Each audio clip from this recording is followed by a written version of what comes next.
Welcome to గేరెట్ channel. చాలా రోజులైంది. Basic గా నాకు చాలా ఫేవరెట్ కార్స్ ఎన్నో ఉంటాయి చిన్నప్పటి నుంచి. కాకపోతే ఆ కార్స్ అన్ని స్టార్టింగ్ లో కవర్ చేసి మధ్యలో ఆపేయడం అయితే జరిగింది. మళ్ళా ఒక ఓల్డ్ కార్స్ ని మళ్ళీ అదే ఒక సిరీస్ ని మళ్ళీ కంటిన్యూ చేస్తున్నాం. ఈ రోజు ఏదైతే కార్ తీసుకొచ్చిందో ఇది 2007 లో అయితే మన ఇండియన్ మార్కెట్ కి వచ్చి one of the best car అయితే అయిందన్నమాట. ఎంతో మందికి చాలా ఇష్టమైన కార్ అది. దాని హిస్టరీ చూసుకుంటే 1972 లో గ్లోబల్ గా ఆ కార్ ని లాంచ్ చేశారు. కానీ మనకైతే ఇండియాకి 8th జనరేషన్ వెహికల్ అయితే 2007 లో వీళ్ళు ఈ యొక్క వెహికల్ ఇండియన్ మార్కెట్ తీసుకోవడం జరిగింది. నేను మాట్లాడుతుంది హోండా సివిక్ గురించి. ఇప్పుడు ఇక్కడ కనబడుతుంది కదా హోండా సివిక్. అండ్ ఈ యొక్క కార్ కి 2007 లో ICOTY car of the year award కూడా వచ్చింది. దాని తర్వాత మళ్ళా ఈ యొక్క వెహికల్ వీళ్ళు 2012 లో ఆపడం అయితే జరిగింది. ఆఫ్టర్ దట్ మళ్ళా 2019 లో రీబార్న్ అని ఒక కార్ తీసుకొచ్చారు. అది పెద్దగా సేల్ కాలేదు. అది అయ్యే టైంలోనే మళ్ళీ BS6 నామ్స్ వచ్చేసి ఆ ఒక వెహికల్ ని మళ్ళీ ఆపడం జరిగింది. బేసిక్ గా ఈ యొక్క కార్ కూడా మంచి సేల్స్ లో ఉన్నప్పుడు ఏమైందంటే ఈ యొక్క వెహికల్ ఫస్ట్ థింగ్ నీకు గ్రౌండ్ క్లియరెన్స్ తక్కువ ఉండడం వల్ల కొంతమందికి అది మాటికి హిట్ అవ్వడం అలాంటి చిన్న చిన్న కంప్లైంట్స్ అండ్ వెనక కూర్చున్నప్పుడు అంతగా మనకి స్పేస్ లేదనే కంప్లైంట్ మెయిన్ గా ఏంటంటే ఈ యొక్క వెహికల్ లో డీజిల్ అనేది లేదు ఈ యొక్క వర్జన్ లో. ఆ టైంలో డీజిల్ మార్కెట్ ఇంకా బాగా హెవీగా పెరుగుతుంది. సో వీళ్ళు ఎప్పుడైతే 2019 లో ఈ యొక్క కొత్త సివిక్ తీసుకొచ్చారో అప్పుడు ఐడిటెక్ టెక్నాలజీ వచ్చింది. వాళ్ళు మాన్యువల్ అనేది తీసేయడం జరిగింది. ఓన్లీ CVT ట్రాన్స్మిషన్ ఇచ్చారు. ఇక్కడ కనబడుతున్న వెహికల్ లో మాత్రం నీకు 5 స్పీడ్ మాన్యువల్ అయితే ఉంటుంది. ఇప్పుడు ఈ వెహికల్ ఇక్కడ తీసుకోవడం కారణం మెయిన్ పర్పస్ ఏంటంటే ఈ యొక్క వెహికల్ ఒక పర్సన్ చాలా ఇష్టపడి మెయింటైన్ చేస్తున్నారు అన్నమాట ఈ వెహికల్ మొత్తాన్ని. సో దీన్ని యాక్చువల్ గా ఓనర్షిప్ రివ్యూ తీసుకుందాము. ఒకవేళ ఈ రోజు 2026 లో ఈ యొక్క కార్ తీసుకుంటేనైతే మనకి ఏంటి అడ్వాంటేజ్ అండ్ మెయింటెనెన్స్ వైజ్ ఎట్లా ఉంటుంది, సర్వీస్ వైజ్ ఎట్లా ఉంటుంది, పాత కార్స్ లో ఉన్న ఫీచర్లు ఇప్పుడు కొత్త కార్స్ కావాలి అనుకుంటే ప్రైజులు మాత్రం చాలా హెవీగా పే చేయాల్సి ఉంటుంది. పాత కానీ తీసుకొచ్చి మనం కానీ కొనుక్కుంటే మనకేంటి అడ్వాంటేజెస్ అనేది ఈ యొక్క వీడియోలో కవర్ చేస్తాం. సో మనం ఫస్ట్ దీని యొక్క స్మాల్ వాకర్ అయితే కొడదాము ఇన్సైడ్ అవుట్ సైడ్ ది. దాని తర్వాత మనం ఓనర్ అయితే పిలుద్దాం. సో ఇక్కడ కనబడుతున్న బండి మోడిఫైడ్ అంటే అస్సలు మోడిఫై కాదు, కంప్లీట్ స్టాక్ అయితే ఉంది vehicle. Inside and out side ఎటువంటి చేంజెస్ లేవు. దీని యొక్క లుక్స్ చాలా బాగుంటాయి. ఫ్లూయిడిక్ టైప్ కానీ దాని యొక్క డైనమిక్ లైన్స్ కానీ అండ్ మెయిన్ గా దీన్ని ఎంతో మంది రకరకాలుగా మోడిఫై చేశారు. కేరళలో కానీ మన హైదరాబాద్ లో కానీ చాలా మంది. దీనిలో ఇంకొన్ని వర్జన్స్ కూడా ఉంటాయి. డిఫ్యూజర్లు అవన్నీ వస్తూ ఉంటాయి అన్నమాట. చాలా బ్యూటిఫుల్ కనబడుతూ ఉంటుంది. అండ్ ఇంకొక కార్ కూడా మార్కెట్ లో తిరుగుతుంది, అది ఏడుందో తెలియదు కానీ దాని యొక్క డోర్స్ మాత్రం మనకి సిజర్ డోర్స్ టైప్ కూడా తయారు చేసుకోవడం జరిగింది. అవన్నీ మార్కెట్ లో ఎన్నో దొరుకుతూ ఉంటాయి. ఇది మాత్రం స్టాక్ మెయింటెనెన్స్, అంటే నీకు ఎటువంటి చేంజ్ చేయలేదు. ఒరిజినల్ పెయింట్ మీద ఉంది. లోపల కూడా వీళ్ళు ఇన్ఫోటైన్మెంట్ స్క్రీన్ కూడా మార్చలేదు. సో యాజ్ ఇట్ ఈస్ మనకి వెహికల్ ఎట్లయితే షోరూమ్ నుంచి అప్పట్లో డెలివరీ తీసుకున్నారో అలాగనే వెహికల్ ఉంది. కాకపోతే ఇక్కడ కనబడుతున్న వెహికల్ 2009 ప్రొడక్షన్ అనమాట. అండ్ 2010 లో దీని యొక్క రిజిస్ట్రేషన్ అయితే అవడం జరిగింది. ఒకవేళ దాని హెడ్ లైట్స్ చూసుకుంటే కంప్లీట్ మనకి హాలోజన్ బల్బ్స్ తో వస్తుంది. 20 LEDs లేవు ఆ టైంలో మనకి. అండ్ ఒరిజినల్ బంపర్ చూసుకున్నా కూడా నీకు ఫ్రంట్ ఇక్కడ ఏదైతే ప్లేస్ ఉందో మన మామూలుగా రేడియేటర్ కూలింగ్ కి వాటికి హ్యూజ్ గిల్ ఇన్సర్షన్ అయితే ఉందన్నమాట. ఇక్కడ మళ్ళీ నీకు హోండా లోగో అయితే యాసిడీస్ కనబడుతుంది. వీళ్ళు యాక్చువల్ గా దాన్ని రెడ్ హైలైట్ చేయడానికి ట్రై చేశారు, కాకపోతే మళ్ళీ ఊడిపోయింది. ఇక్కడ కనబడుతుంది మాత్రం ప్యూర్, అంటే కరెక్ట్ గా కంపెనీ నుంచి వచ్చే క్రోమ్, ఎప్పుడు డ్యామేజ్ కాదు. ఇంత నీట్ గా అయితే మెయింటైన్ చేసుకోవచ్చు వెహికల్ ని. మొత్తం మనకి కిందనే ఫాగ్ ల్యాంప్స్ అయితే ఉన్నాయి. నీకు ఇక్కడ ఫ్రంట్ సైడ్ ఫెండర్ అయితే కనబడుతుంది కదా. కింద వచ్చేసి యాక్చువల్ ఒరిజినల్ అలాయ్స్, అవి నీకు ఎటువంటి చేంజ్ చేయలేదు. R15 టైర్స్ అన్నమాట. ప్రస్తుతం అన్ని కొత్తవి వేసుకున్నారు. కంపెనీ వాళ్ళది ఒరిజినల్ క్రోమ్ అయితే ఇవ్వడం జరిగింది మన డోర్ హ్యాండిల్స్ మీద. అండ్ ఇవి కూడా ఇక్కడ అయితే ఓవర్ వింగ్స్ కనబడుతున్నాయి. ఇవి కూడా అవుట్ ఆఫ్ ఫోల్డే 2007 నుంచి ఇవన్నీ వచ్చాయి మనకి. అండ్ మడ్ ఫ్లాప్స్ అయితే కనబడుతుంది, సేమ్ బాడీ కలర్ లోనే ఉంది. ఇక్కడ నీకు ఏదైతే ఇది బేసిక్ గా చాలా మంది ఇప్పుడు ఎక్స్ట్రా యాక్సరీ కింద పెడుతున్నారు, కానీ అప్పుడు మనకి డైరెక్ట్ గా కంపెనీ నుంచి ఫిట్టింగ్ వచ్చేది. దాని మీద కూడా నీకు లగ్జరీ టచ్ చేయడానికి నీకు ఇక క్రోమ్ ఫినిషింగ్ అయితే ఇవ్వడం జరిగింది. A pillar, B pillar, C pillar కదా. స్లోప్ చూస్తేనైతే చాలా నీట్ గా డిజైన్ చేయడం జరిగింది. మెయిన్ గా సెడాన్స్ తో ప్లస్ పాయింట్ ఏంటంటే హైవేస్ లో మంచి స్పీడ్ వెళ్తున్నప్పుడు కూడా ప్రాపర్ గా మనకి హ్యాండ్లింగ్ అయితే చేయడానికి ఛాన్సెస్ ఇస్తా ఉంటాయి. బ్యాక్ సైడ్ చూస్తేనైతే హోండా లోగో. వీళ్ళు అప్పట్లో ఇది లాంచ్ చేసినప్పుడు వాళ్ళు చెప్పడం ఏంటంటే నీకు ఇంటీరియర్ ఏదైతే వాళ్ళ డిజైన్ ఆస్పెక్ట్ ఉందో కాక్పిట్ టైప్ ఆఫ్ డిజైన్, అట్లా దీని యొక్క టైలెట్స్ ఏవైతే ఉన్నాయో నైట్ టైం ఒకవేళ ఫైటర్ జెట్ ఆన్ చేస్తే దాని ఎగ్జాస్ట్ ఎట్లయితే కనబడుతుందో దాన్ని ఇమిటేట్ చేయడానికి క్యూట్ టైలెట్స్ అయితే వాళ్ళు ఆ టైంలో డిజైన్ చేయడం జరిగింది. అంత బ్రెయిన్ పెడుతుండే అన్నమాట ఆ టైంలో. ఇక్కడ వచ్చేసి మనకి 1.8 లీటర్ ఐవీటెక్ అయితే చూపిస్తున్నారు. ఇక్కడ వచ్చేసి మనకి సివింగ్ బ్యాచింగ్ ఉంది. ఇది ఆ టైంలో మనకి 1.8 లీటర్ ఐవీటెక్ ఇంజన్ అయితే అవైలబుల్ ఉండే. ఇప్పుడు అసలు లేవు. మరి దీని పవర్ ఫిగర్స్ చూసుకుంటే 141 HP and 174 Nm torque back in 2007. సరే, ఇప్పుడు మనం అయితే చెప్పుకున్నాం కదా, మనం మెయిన్ గా ఈ యొక్క కార్ ని ఎవరైతే ఓన్ చేస్తున్నారో వాళ్ళని ఒకసారి తీసుకొస్తే ఇంకా నీట్ గా క్లారిటీ మీకు కూడా అందుతుంది. సో ఇతనే ఇక్కడ కనబడుతున్న కార్ ఓనర్. బ్రో మీ పేరు చెప్పండి. పూర్ణి ప్రకాష్. ఓకే, ఇది మీ ఫస్ట్ కార్ కాదు కదా? కాదు, had a Lancer petrol. Okay, తర్వాత this is my technically third car. I had a Civic in between, which is type 1. Okay this is type 2 and this is my third car. Okay దానికి దీనికి difference ఏముండే type 1 కి type 2 అంటే type 1 కి bumper కొద్దిగా ఇంకొద్దిగా కిందకు ఉండేది అండ్ ఫేస్ లిఫ్ట్ వచ్చేది కాదు, అండ్ దీనికి ఫేస్ లిఫ్ట్ వచ్చింది అండ్ క్రూజ్ కంట్రోల్ ఒకటి యాడ్ అవుతుంది ఎక్స్ట్రా. ఓకే మనకి ఈ వెహికల్ క్రూజ్ కంట్రోల్ కూడా క్రూజ్ కంట్రోల్. ఓకే మనం ఎంత ప్రైస్ కొన్నాం కార్ ని? ఇది నేను తీసుకుంది వచ్చేసి 1.5 lakhs కి తీసుకున్నా అండ్ పేపర్స్ అరౌండ్ ఎక్స్పైర్ అయిపోయి ఒక 2-3 months అయిపోయింది. ఓకే తర్వాత నేను పేపర్స్ ఎక్స్పైర్ చేయించుకుని అరౌండ్ ఇప్పుడు లైఫ్ అయితే 2031 వరకు లైఫ్ చేయించుకున్నా. ఫిట్నెస్ అవన్నీ 2031 వరకు ఉన్నాయి. 2031 వరకు మనకి ఎటువంటి ప్రాబ్లం లేదు వెహికల్ తో. సో ఇది మనం ఆర్టీఓకి వెళ్ళి వాళ్ళకి కార్ ని చూపిస్తే ఫిట్నెస్ చెక్ చేసుకొని సో రస్ట్ ఏం లేవు, ఇంజన్ ప్రాపర్ కండిషన్ ఉంది, పొల్యూషన్ ఇవన్నీ చెక్ చేస్తారు కదా, అన్ని చెక్ చేస్తారు. Okay okay. సో నేను ఇప్పుడు నేను ఏమడుగుతా అంటే ఈ యొక్క వెహికల్ ఏదైతుందో ఇది ఒక మంచి ఎంతూజియాస్ట్ కార్, అంటే బాగా డ్రైవింగ్ ఎంజాయ్ చేసే వాళ్ళు, స్పీడ్ గా వెళ్ళాలనుకున్న వాళ్ళు మాత్రమే ఈ యొక్క వెహికల్ ని తెగ చూసుకునే వాళ్ళు. ఎందుకంటే 141 అండ్ 174 ఫిగర్స్ అంటే one of the best numbers అవి. మరి ఇంత హై పర్ఫార్మెన్స్ వెహికల్ 2026 లో తీసుకుంటే 1.5 ఇస్ వెరీ అట్రాక్టివ్ నెంబర్. ఎవరి దగ్గర అమౌంట్ ఉంటానే ఉంటాయి. కొనిన తర్వాత అసలు ఏం ఛాలెంజ్ ఉండేది అనేది ఒకసారి నేను అడుగుదాం. మీరు కొన్ని ఎన్ని డేస్ అవుతుంది? నేను కొన్ని around 5th month, 5 to 6 months. 5 to 6 months అవుతుంది. కొనిన తర్వాత అంటే ఎనీ డ్రాబ్యాక్స్ ఉన్నాయా, ఏమైనా ఇబ్బంది? కొన్న వెంటనే యాక్చువల్ గా వాషింగ్ ఇచ్చాం మేము కారు. వాషింగ్ ఇవ్వగానే వాటర్ ఒక దగ్గర స్టక్ అయిపోయి కాయిల్ కాలిపోయింది. ఒక పవర్ కాయిల్ కాలిపోయింది. వెంటనే ఆ కాయిల్ తీసుకొచ్చి వేసాం అనమాట. ఫస్ట్ కొనగానే బేసిక్ ఎలా స్టార్ట్ అవుతుంది అంటే ఫస్ట్ సెకండ్ హ్యాండ్ లో కార్ కొనడం అంటేనే ప్రాబ్లమ్స్ చాలా వరకు ఉంటాయి. బట్ దీనికి మనం కార్ కొనేటప్పుడు కరెక్ట్ గా చెక్ చేసుకుంటే మాత్రం ఆ ప్రాబ్లమ్స్ కొద్దిగా అవాయిడ్ చేసుకుని తగ్గించుకోవచ్చు. ఇది వచ్చేసి షోరూమ్ ట్రాక్ ఉంది నేను కొనక ముందు వరకు, సో అది నాకు ప్లస్ పాయింట్ అయింది. సో మీరు ఇది కొనే ముందు what are the things you have done? Homework లాంటివి చేస్తుంటాం కదా ఇంట్లో కూర్చొని.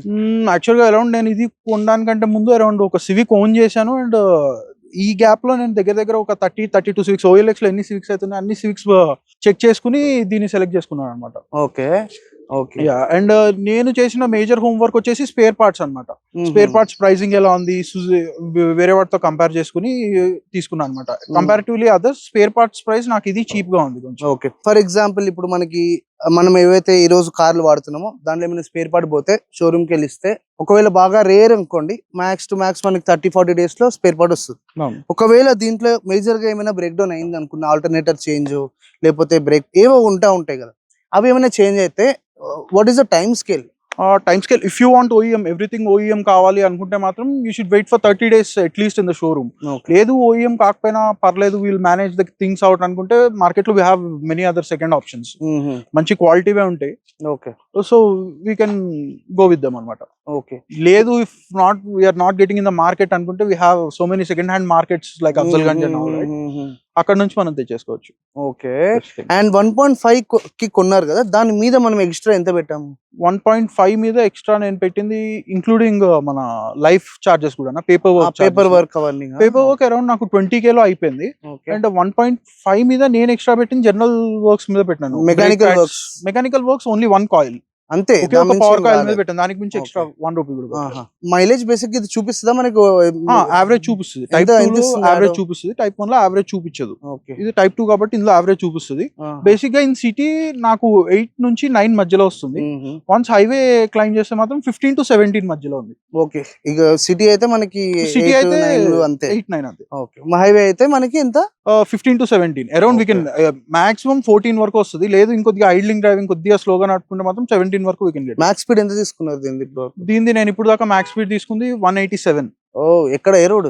షామీర్పేట్. అచ్చా. ఇప్పుడు మనం పీరియాడికల్ సర్వీస్ చేస్తాం కదా మన కార్స్ అన్నిటికి 5K 10K 15K కి. ఫర్ ఎగ్జాంపుల్ మనం 10 ని కన్సిడర్ చేస్తే సర్వీసింగ్ సెంటర్ కి తీసుకెళ్లి ఇచ్చాం, హోండా గానీ బయట ఎక్కడైనా కానీ, ఒక రఫ్ ఫిగర్ ఎంత అవ్వచ్చు? 4,000 to 5,000 లో సర్వీస్ కంప్లీట్లీ డన్ అయిపోయింది. విత్ లేబరా? విత్ లేబర్ తో అంటే కరెక్ట్ మెయిన్ సర్వీస్. మళ్ళీ ఏవో దీంట్లో ఇంక్లూడెడ్ ఉండవు. మనకి మహా అంటే ఎయిర్ ఫిల్టర్ మారుతుంది, ఆయిల్ మారుతుంది అండ్ ఫ్లెష్ ఏం చేయం దీన్ని. అండ్ ఆయిల్ ఫిల్టర్స్ అయితే ఏం మార్చారు అంత ఫాస్ట్ గా అయితే. అంటే oil filters every 2 oil changes ఒకసారి మారుస్తారు దీనికి జనరల్ గా. అండ్ అద్దె 6,000 లోపలనే మనకి దీని యొక్క సర్వీస్ అయితే అయిపోద్ది. కాకపోతే మ్యాండేటరీగా 100% గా చెప్పొచ్చు ఈ యొక్క బడ్జెట్ లో ఇంత బ్యూటిఫుల్ డ్రైవింగ్ ఎక్స్పీరియన్స్ అయితే మనకి అందరిని కూడా అందదు అనమాట. సరే ఇంకోటి మెయిన్ గా నేను అడుగుదాం అనుకుంది, డ్రాబ్యాక్స్ ఏమి ఉన్నాయి కార్లు? అంటే నీ యొక్క కార్ అని కాదు, as an owner you keep on driving కదా. యాజ్ అన్ ఓనర్ నాకు మేజర్ డ్రాబ్యాక్ వచ్చేసి ground clearance. Apart from that everything in this car is beautiful. So no complaints at all. No complaints at all. Mileage మనం complaint చేయకూడదు. And when we're going to performance vehicle మనం mileage complaint చేయలేము. And దీన్ని అసలు modify చేద్దాం అనుకోలే, engine wise tune చేద్దామని plans ఉన్నాయి. బట్ కొన్ని రోజులు స్టాక్ గా ఉంది కదా, కొన్ని రోజులు స్టాక్ గా యూజ్ చేద్దాం అని చెప్పి. ఓకే. అండ్ మెయిన్ గా ఈ యొక్క వెహికల్ లో బాగా హైలైట్ అయిన ఏరియా ఏది అనిపిస్తుంది నీకు? Highlight you want to spend more time looking at it అట్లా అంటే అరౌండ్ 4 పర్ఫార్మెన్స్ వైజ్ గా వచ్చేసి 4000 RPM దాటిన తర్వాత vehicle runs like a rocket. Okay. Apart from that interior features నాకు బాగా నచ్చింది వచ్చేసి స్పీకర్స్. ఓకే. కంపెనీ నుంచి హార్మన్ కోర్ స్పీకర్స్ రావడం వల్ల హార్మన్ అప్పట్లోనా సౌండ్ క్వాలిటీ చాలా బాగుంటుంది. ఫీచర్స్ కూడా ఉన్నాయి మనకి దీంట్లో. 4 main speakers, 2 tweeters. Okay, cool. ఒకసారి ఒక వెహికల్ ఇంటీరియర్ ఎంతో మందికి ఇష్టం, నాకు చాలా ఫేవరెట్ కూడా. అండ్ మెయిన్ గా పంజాబ్ మూవీ చూసే ఉంటావు కదా, దాంట్లో పవన్ కళ్యాణ్ ఇట్లా గలీలో అలా ఓడోమీటర్ ది నెంబర్స్ చేంజ్ అవుతా ఉంటాయి, కంప్లీట్ గా డిజిటల్ లో చూపిస్తా ఉంటారు. ఒకసారి వెహికల్ యొక్క ఇంటీరియర్ కి వెళ్దాం రండి. ఒకసారి దీని యొక్క ఇంజన్ డ్రైవ్ చూద్దాము. ఇన్ని ఇయర్స్ అయింది కదా, ఎట్లా ఉన్నట్టుందని. క్రేజీ ఆన్ అని చెప్పుకోవచ్చు. అండ్ మెయిన్ గా ఈ యొక్క వెహికల్ లో కూర్చోగానే జస్ట్ చూడండి ఇప్పుడు నా డ్రైవింగ్ పొజిషన్ ఎట్లా కనబడుతుందో. ప్రాపర్ ఒక రేసింగ్ కార్ లో కూర్చుంటే నీకు ఆ గ్రౌండ్ క్లియరెన్స్ చూడండి, డైరెక్ట్ టచ్ చేసేయచ్చు. అంటే చాలా తక్కువ గ్రౌండ్ క్లియరెన్స్. బేసిక్ గా దాని వల్ల అడ్వాంటేజ్ వెహికల్ కి ఉంటుంది, హిట్ అయితానే ఉంటాయి కింద రన్నింగ్ బోర్డ్స్ మీద, అది ఒకటే నెగిటివ్. లేకపోతే ఈ యొక్క ఏదైతే గ్రౌండ్ క్లియరెన్స్ ఉందో one of the most friendly ground clearance sedans కి. కాబట్టి ఇప్పుడు గ్రౌండ్ క్లియరెన్స్ మొత్తం పెరిగి రాళ్ళు రప్పల మీద నుంచి వెళ్ళిపోవడానికి డిజైన్ చేయాల్సి వస్తుంది. సో ఇక్కడ మెయిన్ గా ఈ యొక్క వెహికల్ అట్రాక్షన్ ఏరియా ఏదైనా ఉంది అంటే ఆ పైన వచ్చేసి మనకి దానికి ఫ్యూయల్ ఇంకా హీట్ మధ్యలో వచ్చేసి స్పీడ్ చూపిస్తూ ఉంటుంది. ఇది వచ్చేసి మనకి RPM కౌంట్ చేస్తూ ఉందన్నమాట. పొజిషన్ చూసుకుంటే డాష్ బోర్డ్ మొత్తం అంటే బేసిక్ గా ఈ యొక్క వెహికల్ ని డ్రైవర్స్ కోసం చాలా కాన్సన్ట్రేటెడ్ గా నీట్ గా డిజైన్ చేసిన వెహికల్ ఇది. దీన్ని యాక్చువల్గా మనం స్ప్లిట్ డాష్ బోర్డ్ కూడా అంటాము. అండ్ ఇక్కడ ఒకవేళ ఫీచర్స్ వైజ్ చూసుకుంటేనైతే ఇక్కడ నాకు ఒక బటన్ కనబడుతుంది రెండు. సో ఇప్పుడు చూడండి ఆ రెండు ఆఫ్ ఉన్నాయి కదా, ఆన్ చేయడానికి ప్లస్ నొక్కాలి. అండ్ అలాగా పెట్టుకుంటే దాని యొక్క బ్రైట్నెస్ మొత్తం పెరుగుతుంది. క్రేజీ. అండ్ ఇది వచ్చేసి మనకి హెడ్ లైట్ బీమ్ యొక్క లెవెలింగ్ ఇది చేసుకుంటా ఉంటుంది. ఇక్కడ స్టోరేజ్ ఏరియా ఉంది. ఇది వచ్చేసి ఫ్రంట్ బానెట్ ఓపెన్ చేసుకోవడానికి. అండ్ ఇక్కడ వచ్చేసి మనకి ఓన్లీ డ్రైవర్ సైడ్ మాత్రమే 1 టచ్ అప్ 1 టచ్ డౌన్ తీయడం జరిగింది. Doors lock and unlock ORVMs electronic గా మనం ఆపరేట్ చేసుకోవచ్చు. జస్ట్ స్టీరింగ్ చూడండి, చిన్న డీటెయిలింగ్స్, మంచి బ్యూటిఫుల్ డిజైన్. ఇక్కడ చూడండి మొత్తం నీకు dotted net type of design అయితే వేయడం జరిగింది. కంప్లీట్ గా మనకి 3 స్పోక్స్ అయితే కనబడుతున్నాయి. ఈ యొక్క వెహికల్ కి అప్పట్లోనే క్రూజ్ ఉంది కాబట్టి దాని యొక్క కంట్రోల్స్ అయితే వస్తున్నాయి. మీడియా మొత్తం మనకి ఇక్కడ కనబడుతుంది. ఇది కూడా వీళ్ళు స్టాక్ లోనే ఉంచారు, ఏం చేంజ్ చేయలే. ఇది రెడ్ కలర్ బటన్ కనబడుతుంది కదా, ఇది వచ్చేసి పార్కింగ్ లైట్. అండ్ మనకి బ్లోవర్, టెంపరేచర్, వాల్యూమ్ అండ్ మనకి దీన్ని ఆన్ అండ్ ఆఫ్ చేసుకోవచ్చు ఇక్కడ నుంచే. అండ్ ఇది వచ్చేసి అప్పట్లో మనకి CD ప్లేయర్స్ ఉంటాయి కాబట్టి అది ఇన్సర్ట్ చేసేసుకోవచ్చు. యాజ్ ఇట్ ఈస్ బండి చాలా మంది మెయింటైన్ చేయరు, మార్చేస్తూనే ఉంటారు. ఈయన అసలు దీని కూడా తీయలేదు. అండ్ ఇక్కడ కూడా మనకి స్టోరేజ్ ఏరియా ఉంది. అండ్ ఇక్కడ కూడా చిన్న స్టోరేజ్ ఏరియా అయితే ప్రొవైడ్ చేస్తున్నారు. అండ్ ఈ యొక్క వెహికల్ హైలైట్ అంటే ఇదే 5 speed manual, one of the craziest. Main గా చాలా మంది ఎన్నో జర్నలిస్టులు ఎవరైతే ఆటోమొబైల్ ఉంటారో they all love this hand brake. So basic గా మనకి ఫ్లైట్స్ లో కానీ అక్కడ నీకు ల్యాండింగ్ గేర్ ఇవన్నీ ఉంటాయి కదా, దాని యొక్క కంట్రోల్ కూడా ఇంచుమించు మనకి ఈ యొక్క లివర్ పొజిషన్ లోనే కనబడతా ఉంటుంది. సో నేను ఇంతకు ముందు చూసినప్పుడు కూడా అందరు అదే చెప్తా ఉంటారు. దీని మీద ఇంకొక వేరియంట్ ఉంది, దానికి సన్ రూఫ్ కూడా వాళ్ళు ప్రొవైడ్ చేస్తారు. వెరీ రేర్ అన్నమాట, అంత ఈజీగా దొరకవు. అండ్ ఇక్కడ వచ్చేసి మనకి సో ఇట్లా నొక్కాలి, కిందకి నొక్కితే మనకి పెట్రోల్ క్యాప్ ఓపెన్ అవుతుంది, పైకి ప్రెస్ చేస్తేనైతే డిక్కీ ఓపెన్ అవుతుంది. సో మనకైతే సీట్ అడ్జస్టబుల్ ఇచ్చారు. అండ్ ఇంక్లినేషన్ ఉంది. అండ్ ఫ్రంట్ ల్యాక్ స్లైడ్ అయితే ఉంది. అండ్ కంఫర్ట్ వైజ్ అయితే ఎక్కడికక్కడ లెదర్ తో బ్యూటిఫుల్ గా అయితే కార్ ని కంప్లీట్ గా గార్నిష్ చేయడం అయితే జరిగింది. ఇప్పుడు మీ ఎక్స్పీరియన్స్ చెప్పండి, interior how is your thing అని. అంటే ఇప్పుడు కార్ లో కూర్చోగానే ఒక జెట్ కాక్పిట్ లో కూర్చున్న ఫీల్ వస్తుంది అనమాట. ఈ ఏజ్ కార్ లో కూర్చున్నట్టు లేదా ఇప్పుడు అడ్వాన్స్ ఫీచర్స్ తో లోడ్ అయిన కార్ లో కూర్చున్నట్టు ఫీలింగ్ వస్తుంది. ఏ రోజు నేను డ్రైవింగ్ వెళ్ళినప్పుడు ఇది ఒక 2009 కార్, ఓల్డర్ కార్ అని ఏ రోజు ఫీల్ అవుతుంది. మెయిన్ గా నాకు ఈ యొక్క పొజిషన్ ఏదైతే కూర్చున్నానో ఆ ఒక స్ప్లిట్ ఏదైతే ఉందో డాష్ బోర్డ్ ది మనం క్రేజీ అని చెప్పుకోవచ్చు. వన్స్ డ్రైవింగ్ వెళ్తే అక్కడ నెంబర్ చేంజ్ అవుతా ఉంటే అసలు ఆ ఫీలే డిఫరెంట్. ఈవెన్ టుడే అంటే ఈ రోజు కానీ హోండా ఏదైనా కార్ తీసుకొచ్చి ఈ యొక్క డాష్ బోర్డ్ లేఅవుట్ కానీ ఇచ్చింది అనుకోండి, people will go back and back ఈ కార్ కొనడానికి. ఎందుకంటే వీళ్ళు ఇంజన్స్ ఆల్రెడీ ప్రూవ్, వాళ్ళు కొత్తగా ప్రూవ్ చేయడానికి ఏం లేదు. వాళ్ళు చేయాల్సింది ఏంటంటే డిజైన్స్ మీద మళ్ళీ దృష్టి తీసుకొచ్చి బ్యూటిఫుల్ కార్స్ తీసుకొని వస్తే నాకు తెలిసి there are so many Honda fans. నువ్వు బేసికల్ గా హోండా ఫ్యాన్ రెగ్యులర్ గా కార్ గురించి? Actually I'm Japanese fan, but ఏంటంటే finding out some Japan things and all. నాకు నచ్చి ఈ కార్ ఎందుకు ఇష్టం అంటే పర్సనల్ గా నేను పవన్ కళ్యాణ్ ఫ్యాన్ ని. పంజాబ్ మూవీలో use to watch that gangster scene, gun fight లో నుంచి రావడము అండ్ ఈ కార్ బయట నుంచి చూస్తే చాలా లోడ్ అండ్ చాలా గ్రిప్పీ ఫీలింగ్ వచ్చేది. సో అందుకు నాకు ఈ కార్ ఫేవరెట్. కూర్చున్నాక you will have this option tilt and telescope. ఇప్పుడు ఈ రోజులో కూడా కొంతమంది తీసేస్తున్నారు ఇవి. అదొక డిఫరెంట్ మనీ గేమ్ అయిపోయింది. ఇంతకుముందు it was not a money game, it's pure car game అనమాట. అండ్ ఇక్కడ వచ్చేసి మనకి దీని యొక్క ఇంటీరియర్ లైటింగ్ అన్ని హాలోజన్ బల్బ్సే. మనకి ఇక్కడ వ్యానిటీ మిరర్స్ కూడా ఉన్నాయి అటు ఇటు. ఎస్, అండ్ లైటింగ్ లాంటివి ఏం లేవు, కానీ ఇట్స్ ప్యూర్. కాసేపట్లో దీన్ని ఒకసారి డ్రైవ్ చేద్దాము, చేసి యాక్చువల్ గా ఎలా ఉంది అనేది కూడా చెక్ చేసుకుందాం. అండ్ ఈ యొక్క కార్ లో రేర్ సీట్ లో one of the most favourite feature, ఈ రోజు ఏవైతే మిస్ అయిపోతున్నాయో ఆ టైంలో అన్ని ఉన్నాయి. మెయిన్ గా వెనుక కూర్చొని వాల్యూమ్స్ అన్ని కంట్రోల్ చేసుకోవచ్చు. ఎక్కడి నుంచి అని చూస్తే ఇక్కడ నీకు ఎటు ఫిజికల్ బటన్స్ ఉండవు, కానీ ఈ యొక్క హ్యాండ్ రెస్ట్ ఉంది కదా, ఇది ఇట్లా ఓపెన్ చేస్తాం. చాలా మంది ఏమనుకుంటాం ఇక్కడ కప్ హోల్డర్స్ అనుకుంటాం కదా, లేదు. ఛానల్ మార్చుకోవచ్చు, వాల్యూమ్ మార్చుకోవచ్చు, మోడ్స్ కూడా మార్చుకోవచ్చు. ఇప్పుడు అక్కడ FM మోడ్ ఉంది, నేను ఇక్కడ నుంచి మోడ్ నొక్కుతా, అక్కడ సో ఈ రేంజ్ లో మనకి ఇక్కడ నుంచి మొత్తం అక్కడ నుంచి కంట్రోల్స్ మార్చుకోవచ్చు అనమాట. రిమోట్ లో ఏమి లేకుండా ఇంత ఫ్యాన్సీగా అయితే అప్పట్లో కార్ వాళ్ళు తయారు చేయడం జరిగింది. So this is what civic గురించి చెప్పడం అనుకుంటున్నా. అండ్ మెయిన్గా ఈ వెహికల్ని చూసేసారు, కానీ మెయిన్ డ్రైవ్ ఫీల్ అనేది ఇంపార్టెంట్, చాలా చాలా ఇంపార్టెంట్ ఈ ఒక వెహికల్లో. సో మనం నెక్స్ట్ ఒకసారి డ్రైవ్కి వెళ్ళిపోదాం. మీకు కార్ ఎట్లా అనిపిస్తుందో కమెంట్ సెక్షన్లో కమెంట్. అండ్ మెయిన్గా ఏంటంటే మీ దగ్గర కూడా ఎవరో ఒకరి దగ్గర ఇట్లాంటి మంచి ఏజ్ ఓల్డ్ బాగా క్రేజీ కార్స్ ఉంటాయి కదా, మీరు కానీ మనకి ఏదైతే ఈమెయిల్ ఐడి ఉంటుందో నా ఛానల్లో, ఆ ఛానల్కి మీ కార్ యొక్క ఇమేజెస్ అండ్ దాని చిన్న ఇన్ఫర్మేషన్ కానీ మీరు సెండ్ చేయగలిగితే మనం కూడా ఇలాంటి షూట్స్ ఇంకా ఎన్నో ప్లాన్ చేసుకోవచ్చు. సో మనమైతే ఈ యొక్క క్రేజియస్ట్ కార్ని అయితే ఇప్పుడు నడపబోతున్నాం. ఆల్రెడీ ఇంజిన్ ఆన్ ఉంది, సో ఎటువంటి సౌండ్ అయితే లేదు. నేనైతే పార్కింగ్ లైట్స్ ఆఫ్ చేసిన, హ్యాండ్ బ్రేక్ అయితే తీసేసాము. సో వెహికల్ యొక్క పర్ఫార్మెన్స్ ఎట్లుంటుందో చూద్దాం. Wow, petrols are really beautiful. అసలు అక్కడ నెంబర్ చూడండి.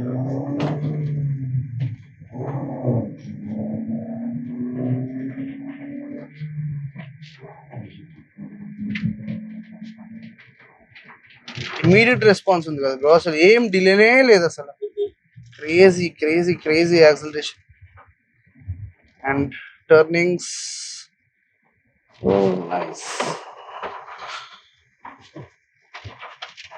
సో మనమైతే మన రన్వే మీదకి వచ్చేసినాం. Let's see.